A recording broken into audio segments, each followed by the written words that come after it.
Hi, David. Nice to meet you. Hello. I'm Jonah. Okay. All right. So we can get started when you're ready. Okay. All right. So just we're gonna take it back quite a while ago. So let's start just back to when you were growing up in Northwest Baltimore. What was it like growing up just in an area predominantly Jewish and like just not with a bunch of other people? Baltimore was a deeply segregated city at the time. So what was that experience like? Well, as you may know, in 1948, the Supreme Court outlawed restrictive mortgages in the Shelley v. Kramer case. And as a result, you were not allowed to have a mortgage any longer that said you're forbidden to sell your home to somebody who's black or Jewish. But Baltimore more or less ignored that. And as a result, people who were black were restrained from living in certain areas. People who were Jewish were restrained from living in certain areas. It was so accepted that Jewish developers, it is now turns out, who were prominent real estate developers, agreed with the non-Jewish powers that be in Baltimore that they would be allowed to develop properties, rental or housing properties or for sale properties in the non-Jewish areas, provided they didn't rent or sell them to people who were Jewish. And the Jewish developers agreed with that because that was the only way they could get these things built. So in the case of my own case, I was originally grew up in a place called near Pimlico, near the Pimlico racetrack, and lived there for until I was about 10 years old. I went to Pimlico Elementary School, later moved to another Jewish ghetto area, Falstaff Road, and then went to Falstaff Elementary School. Um, I didn't know a lot of people who weren't Jewish, so it wasn't that big a deal because everybody I knew was were friends of mine were Jewish. They all went to these public schools, but largely Jewish. Um, not so much in Pimlico area, but certainly in the Falstaff area. So, I just accepted that for the reality that it was. I didn't really question it. I just realized that people who were Jewish were not as welcome in certain parts of the area of Baltimore as people who were not Jewish. So, just going further into that, you said like it's almost like a bubble, like growing up in those areas. And so when you went to games at Memorial Stadium, was that did that like somehow did that take you out of your bubble? Was Memorial Stadium kind of like a melting pot of Well, people? I wouldn't say that because well, the Memorial Stadium was a melting pot. It was built in a non-Jewish area, of course. But when you're in a baseball game, you're not really focused on, the ethnicity of people so much, probably. So I just saw it as a way to enjoy a baseball game, and I wouldn't want to over analyze it and say it took me out of the Jewish bubble. Hmm. What were those baseball games like at Memorial Stadium for you growing up with your family? Well, Memorial Stadium, as you probably know, was built originally as a football stadium and was used for that purpose. And then when the Orioles came in 1954, it was more or less converted to be able to use for baseball as well. But you know, when I went to baseball games, I typically would go either with my father taking me or with my friends my age. And then I typically would go as well to the football games, to the Colts games, and they tended to have season tickets, I think, for the Colts for students, and they were relatively inexpensive. So I would go to the games, and it was a good experience. Um, I wouldn't, I don't have any adverse memories of it. It just things I mostly remember are that when I was going with my friends, I would always get bleacher seats, and then after a couple of innings, try to go to a better seat, and then a couple of innings after that, go to a better seat, and by the ninth inning, work my way down to the box seat when I'd usually get thrown out when somebody realized I probably shouldn't be there. But they're pleasant. The Orioles had their ups and downs in those years. This was before I went off to college. I went off to college in 1966, but the Orioles won the World Series in 1966, so I saw that before I, really went off to college. Yeah, so I was actually going to ask about that. In 1966, they won the World Series, but you just went to Duke. And I don't, did you go try and go back for any postseason games, or were you? You just had. No, well, the World Series was in October, I guess, and I was already in a new college. I had started college at Duke University in probably September of '66, so I didn't go back for that. That would have been pretty expensive to go back and forth. But I did watch it, as I remember. And, for a city that had its challenges and had a team from 1954 to '66 without a lot of successes, uh, you know, it was a source of great pride to people in Baltimore, for sure. Um, the team that won in '66, amazingly, came in, I think, last place in '67. I don't know how that's possible. You can win the World Series in one year and come in last place the next, but apparently the same team did. Yeah. So just sticking on top of baseball, do you remember who kind of introduced you to baseball? Who like got you into baseball? Or is Well, no, when I was growing up in the Pimlico area and in Falstaff, that was the game that my friends and I typically played more than other games. Basketball wasn't as big a deal then, and there weren't any local basketball courts in the Falstaff area, honestly. There were some fields that could be used for baseball, and so that then being the national pastime seemed to be the sport that most of us played. Football it was played, but wasn't quite as popular as baseball in those days. So I can't say any one person got me into baseball, but I did play in a little league. I think it was called the Falstaff Little League or something like that. And I played in that, when I was probably in the seventh, sixth, seventh, eighth grade, something like that. did you have any Oriole heroes at the time or favorite players growing up? Well, at the time, there were a lot of people I admired because they had good records. I admired Gus Triandos. He was the catcher. He set the record for the Orioles for the most home runs for an Orioles. I think it was 30. And then Jim Gentile, who was a first baseman, I think hit 44 home runs one season, and I think two grand slammers in one game. And he was somebody I admired. Um, Brooks Robinson was then obviously still an all-star third baseman, and I thought he was pretty good. Clearly, Frank Robinson, when he came in '66, helped the team get to the World Series. There were a lot of other good players. Boog Powell, I'm a great first baseman. The Orioles had a lot of characters, were unusual. Clint Courtney, a tough catcher, had the job of trying to figure out how to catch Hoyt Wilhelm, who was the knuckleballer whose pitches were difficult to catch for anybody, and they had a special glove designed by Paul Richards that Clint Courtney used to try to better catch the knuckleballs of Hoyt Wilhelm. But there were a lot of good players, and I, like a lot of people my age, those days, tried to get autographs of baseball players. I would go down to, I think the Lord Baltimore Hotel was the hotel that the visiting players would stay at, and I would go down there sometimes and try to get their autographs. I don't know why. I don't know what I would actually do with the autographs, but I got them nonetheless.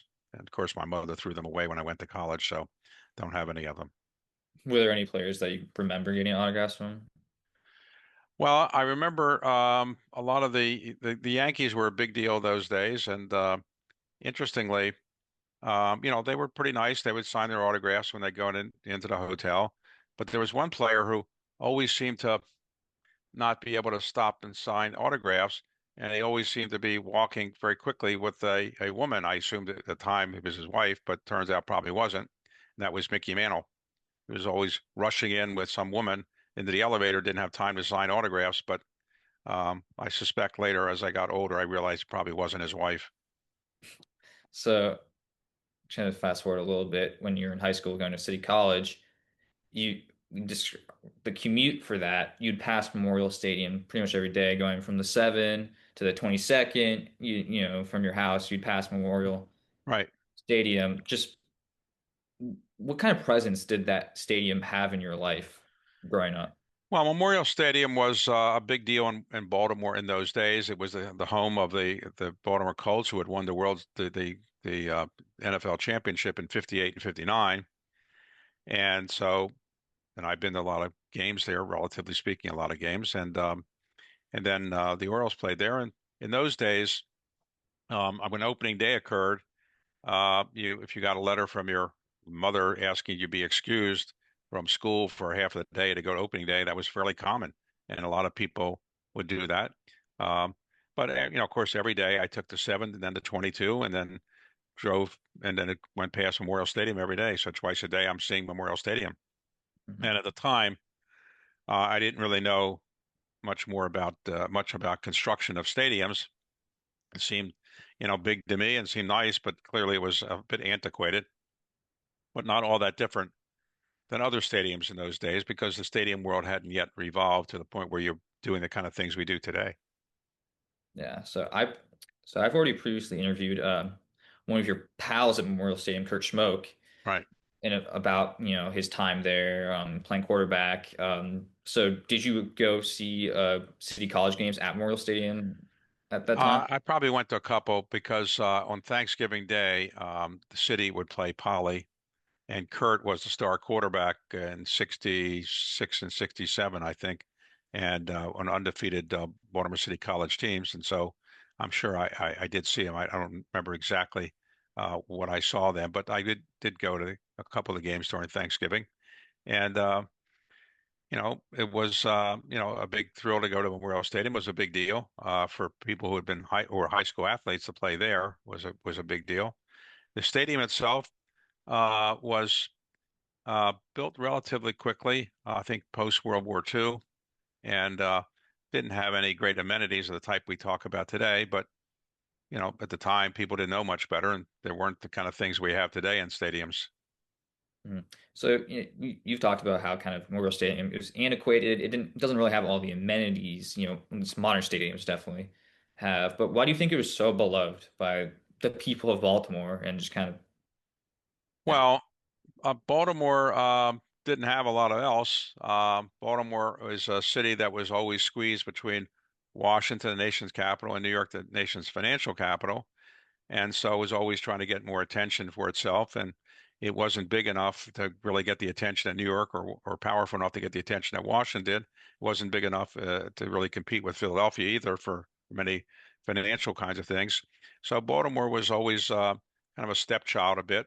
And therefore, when you could win in Baltimore, you were in effect saying, well, my city, which isn't as big as yours or as famous as yours, saying that to New York or Philadelphia or Washington, we're better than you in certain things. So when we beat the New York Giants in 58 and 59 in the NFL championship, that was a big deal for Baltimore to take on and beat the New York Giants. Um, when the Orioles won the World Series in 66, it was a big deal for, Baltimore was a relatively still modest sized city compared to New York or some of the other big cities that we had to compete against. So it was a source of pride to people in Baltimore. Everybody always wants to be proud of something. They want to be proud of their heritage, their family, their neighborhood, their state, their country. And in the case of Baltimore, Baltimore is a fairly family-oriented city with, a lot of things that are unique about Baltimore. And people who were living in Baltimore took pride in it. They obviously recognized the challenges that Baltimore had, but the challenge that Baltimore had in those days were relatively modest compared to the challenge that Baltimore has today. Baltimore was then, uh, I would say, wealthier city. It had more corporate headquarters than it does today. It was, I would say, probably more racially diverse than it is today. And it's a city that didn't have quite the alarming crime rates or other STD rates or illiteracy rates that unfortunately Baltimore often has today in various tests that are taken.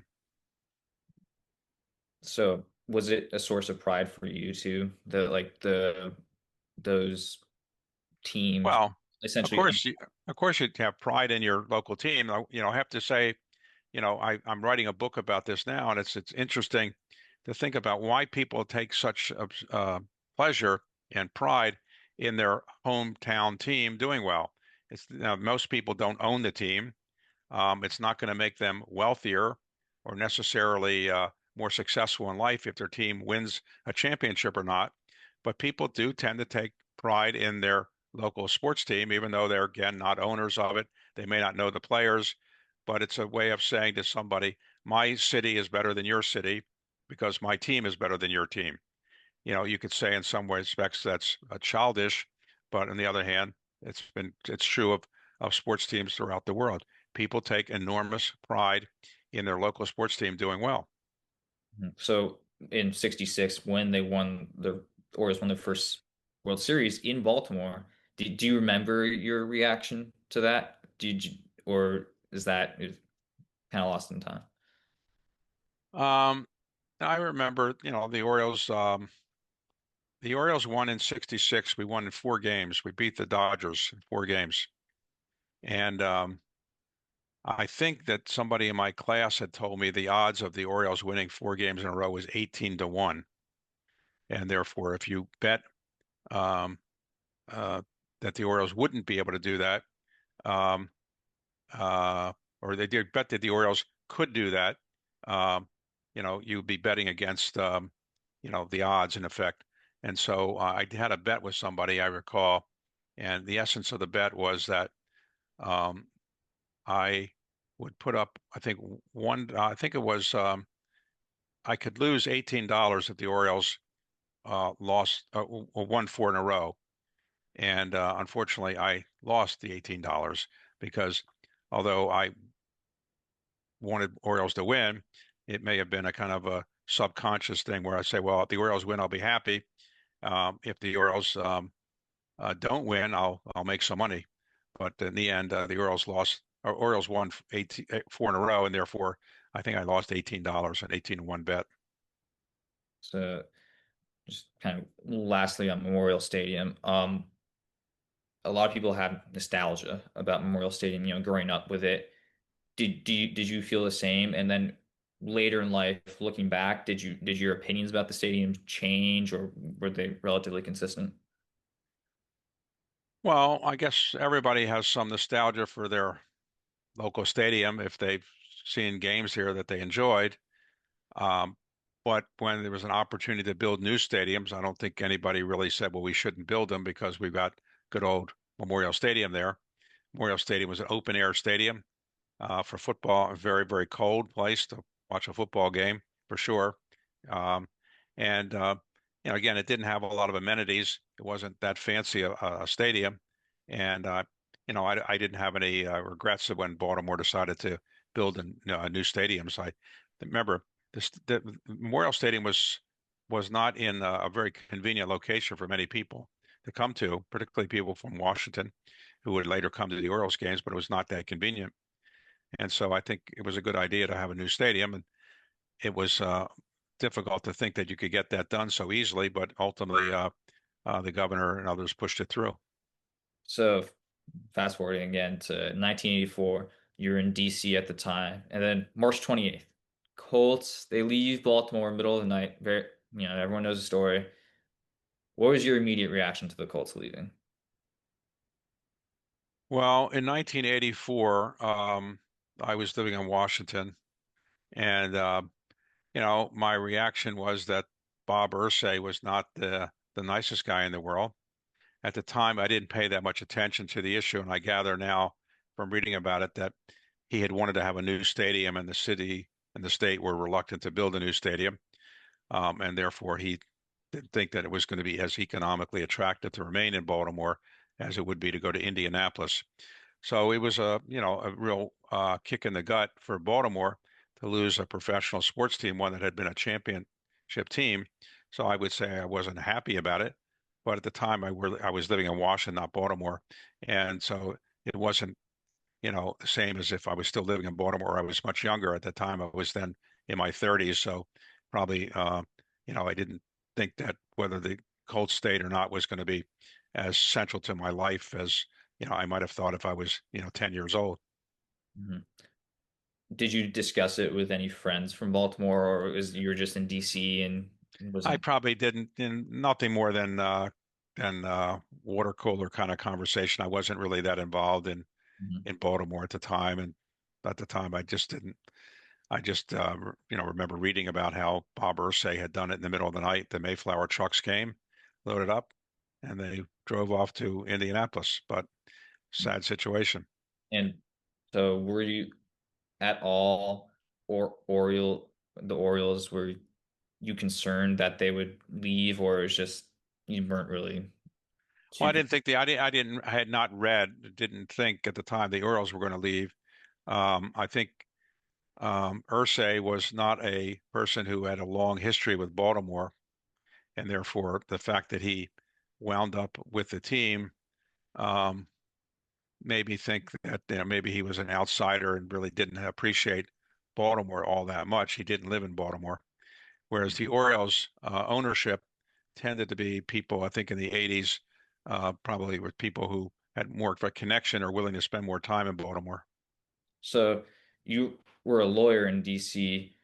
Did you ever have the opportunity of meeting Edward Bennett Williams? And if you did, what were your kind of impressions of him as a lawyer, and just as a person in general? I didn't really know him. I knew a lot of people who were his law partners, and some very good friends of mine um, were at that firm, and they're still at that firm. Mhm. Um, he was a dynamic lawyer, as I understand the story. He was negotiating to buy he was representing Bill Simon, former Secretary of Treasury, who had negotiated to buy the team for roughly $12 million. And after negotiating the deal on behalf of Bill Simon, Edward Bennett Williams found out to his surprise that Bill Simon decided not to proceed. Edward Bennett Williams, then having known a fair bit about the team and having spent time negotiating the deal, said, "Well, geez, maybe I should buy it." So he went to NS&T Bank, then a reasonably prominent local bank. As I remember the story, he borrowed the entire $12 million. I don't know what his collateral was. I guess some of his assets. And so he borrowed the entire purchase price and he bought the team. At the time, it seemed like a lot of money, $12 million. Today, obviously seems insignificant. And then I think, as I understand the story, he took a person who was a young, either a senior associate or a young partner in his firm, Larry Lucchino, who had played basketball at Princeton, I guess was interested in athletics, and maybe Lucchino had worked on the transaction with Edward Bennett Williams, basically delegated him to kind of oversee the team and kind of help make it work. Mhm.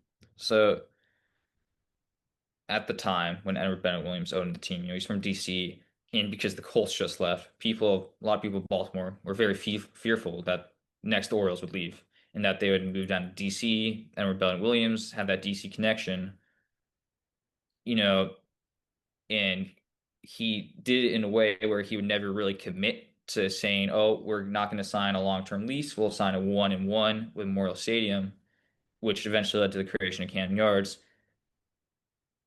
I don't know if you paid too much attention at the time to that, but just knowing that,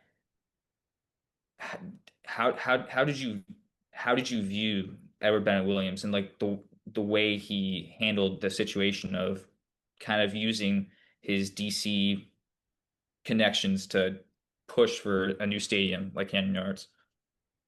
Well, he was, one of the best trial lawyers in the country at the time, and obviously a good negotiator.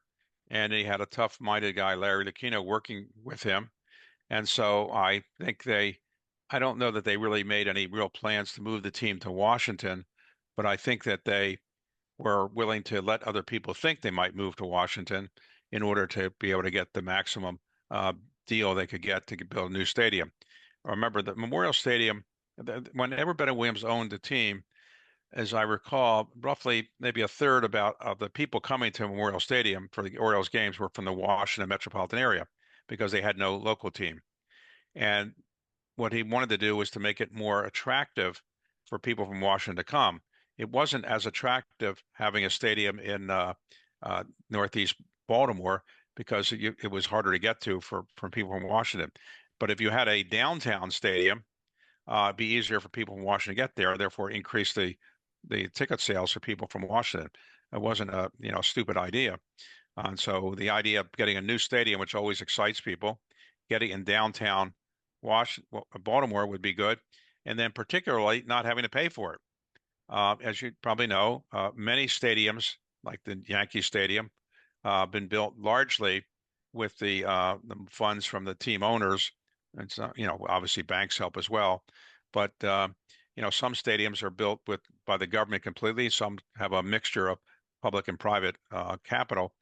In the case of Edward Bennett Williams, he wasn't wealthy enough to go build a stadium and never really considered that. So it really was dependent on Maryland government to really come up with the money to do it. And ultimately, the Maryland Stadium Authority was created. over the idea of building a stadium, I guess, for baseball and for football as well. So just a couple more questions here. Just, what Canyon Yards opening day? Do you remember what you were doing or where you were? Let's see. I can't actually remember where I was, but I did not go to the game. Let's see, what year was it? It was 1992 or three? 1992. 1992. 1992, I was working in Washington, but I did not go to the game that I Mhm. can remember. I did go to some subsequent games, but I didn't go to the opening game. What did you think of Camden Yards and kind of like going from Memorial Stadium to Camden Yards is quite the Well, difference. when Camden Yards opened, it got enormous amount of favorable publicity, more so than probably any stadium in recent memory. And so it was a bit of a marvel. And for all the reasons we know, it was an inner city kind of stadium built in a retro uh, kind of forum. Or so it was looked like an old stadium like Wrigley or Fenway. And so the publicity was staggeringly positive. It was, I couldn't think of any negative publicity. So when I could, as soon as I could get a chance to go, I did go, and I went to a number of games. And I thought it was an incredible stadium for sure, much better than Memorial Stadium. So my final question here. Uh, this kind of recently, state of Maryland's committed a lot of money to update the ballpark, and you're gonna have a big say in how that money is used and spent. What's your vision of Canyon Yards looking into the future after, renovations are completed? Well, when Camden Yards opened, it was the baseball marvel, and it became the template for essentially every other baseball stadium built since then. Before Camden Yards, cities or states, in order to save money, would build these androgynous stadiums that could be used for either baseball or football. And the theory was you could save money by building one stadium. But these kind of circular androgynous stadiums in the end, were seen like too much of a cookie cutter, not architecturally appealing, and so forth. So when the Camden Yards opened, it opened everybody's eyes to the idea that you could build in downtown area, which many people were nervous about at the time, building things in downtown areas. You could build in downtown areas a stadium that, if attractive enough and had enough exciting features, could attract people from the suburbs to come to the downtown area. And so it did revolutionize baseball in many ways, and we're still benefiting from it. Uh, Now, with the arrangement that my predecessor negotiated with the governor, we and the Maryland Stadium Authority, we more or less have sufficient capital to renovate Camden Yards, and we're in the process of doing that. We did a little bit in the last off season. We're doing some now, but in this off season, we will dramatically change the stadium, and we'll having at least two shifts a day, and if necessary, we'll do three shifts a day to get some of the major things done. It won't all be done at the end of this off season, but by the end of the third off season, we should have it all completed. Um, thank you so much